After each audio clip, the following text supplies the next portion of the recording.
во студијата за загревање на домакинствата на градот Скопје, каде што како главни виновници може да се посочат дека се оние кои што се загреваат на огревно дрво и на сите други супстанции, материи, освен огревното дрво.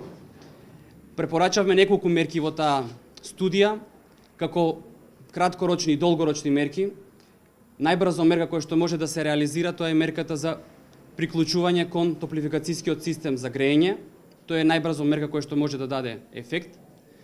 Понатаму субвенции за промена на начинот на грејење, односно замена на биомасата со огревното дрво, замена со печки на пелети, исто така замена на огревното дрво со топлотни пумпи или така познати инвертори, кои што исто така може да дадат големи ефекти на краткорочно за брзо време. Изолација на домовите е мерката која што ја препорачуваме исто така, која што може да ги намали потребите за грејење, а со тоа ќе го намали и локалното загадување. Во поглед на транспортниот сектор, овде има една лепеза на мерки. Најголем дел се однесуваат на одоначување на возилата, односно промена на начинот на одоначување на возила и воведување на нова методологија која што ќе се базира на CO2 емисии, односно колку едно возило емитира, толку повеќе ќе плаќа при увоз во државата, при регистрација, исто така на возилото.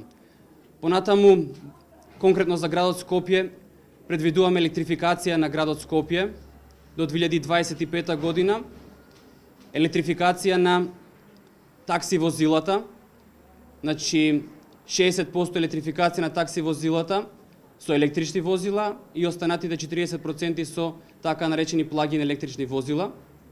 Овде градот може да даде исто така големи субвенции, олеснување за такси возилата. Зошто такси возилата? Најпрво, затоа што тие поминуваат годишно голем број на километри, по нашите пресметки некаде над 40.000 километри поминуваат годишно, и со таа километража купување на електрично возило за нив е исплатлива опција. Се разбира, поддржани со одредени субвенции од градот и од државата. Креиравме сценарија 2 до 2025 година со креирање на, односно со имплементирање на сите мерки, затоа што и ние препорачуваме да не се имплементира само една мерка, затоа што една мерка не води кон резултат.